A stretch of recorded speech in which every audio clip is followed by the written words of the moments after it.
much, and thank you for having us here. I'm Jacob.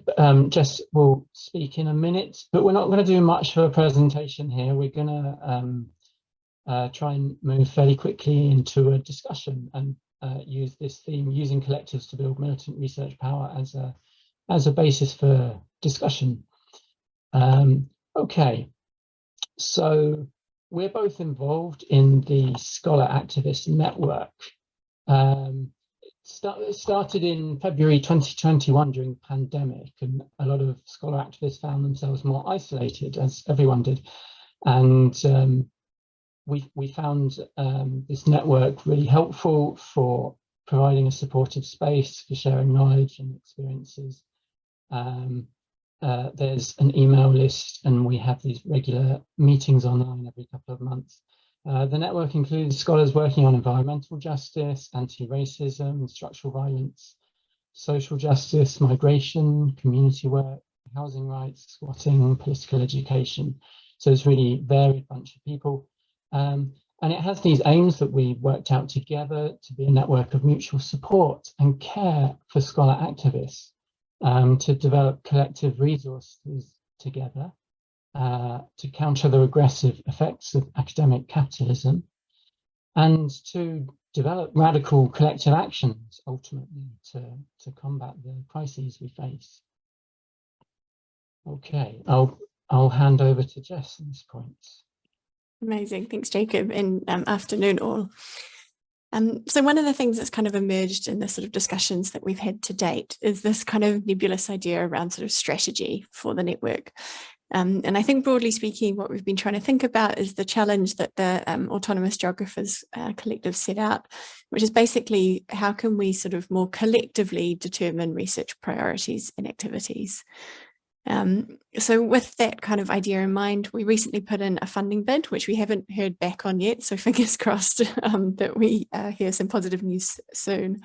And what we asked for in that funding bid was some money so that we could get together in person, so that we could sort of collectively think about a project that we could develop. We were relatively kind of modest in our ambitions, because we really want things to be collectively developed, which, as we all know, takes time. But the sorts of things that we were thinking about that we would explore and then sort of decide on if we get this funding to bring the group together are ideas like a summer school for PhD students or early career researchers, maybe thinking more collectively about interventions that we could make at academic conferences, thinking about ways that we could bring kind of scholar activism into the classroom, or thinking about ways for students to be co-researchers. Obviously joint kind of research projects or publications, or a mentoring program is the other idea that we were thinking about. And what we're really thinking about is, you know, we're hoping that if that funding doesn't come through, we'll still be able to do some of that thinking, you know, online. It seems really clear that, you know, as this seminar series has developed and as other kind of similar spaces have shown, there is, I think, a need for some of this work to be sort of more collectively sort of thought about and organised.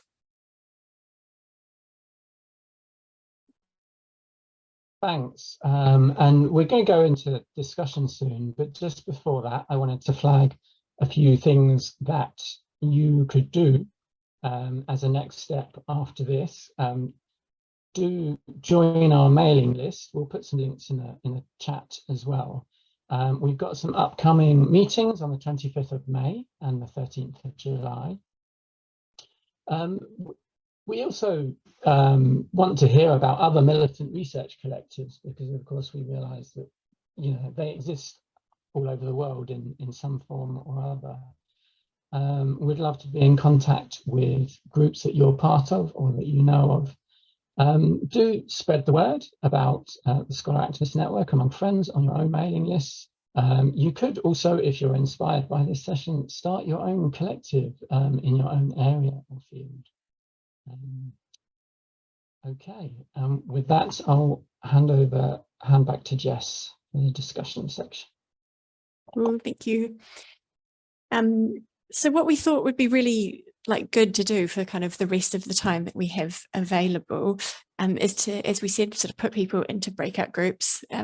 I keep thinking of that thing that creative writing people always say, which is that you should show, not tell. So this is kind of the idea. We want to kind of put people into small groups so they can have a chance to kind of think about some of these things collectively. And we just wanted to say a big thank you to the organisers for agreeing to let us kind of flip the format on its head a little bit. We're really grateful to you. We're going to go into groups that are quite small, so sort of like, I think about 4 people per group. And the reason that we wanted to keep the groups small was so that we can really have sort of a meaningful discussion amongst ourselves so that everyone kind of gets a chance to speak. I think that we'll have about 15 minutes in the group if my timings are right. Yeah, great. Carlotta's nodding. It's a good sign. So we'll come back at about 25 past.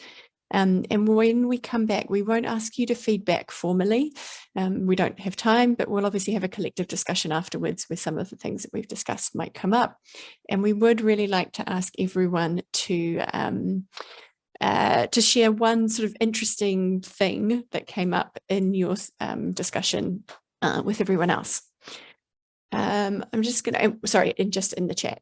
I'm just putting in the chat now the questions so that you've got them once you're in your breakout groups. And the final thing to say is that we don't have sort of formal facilitators assigned to each room.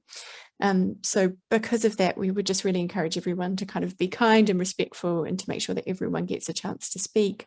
I would particularly say if you're someone that tends to talk a lot, to make sure that you're making space for others, and vice versa. If you're someone that tends to be quiet, please do feel free to speak up. So hopefully, if I stop sharing,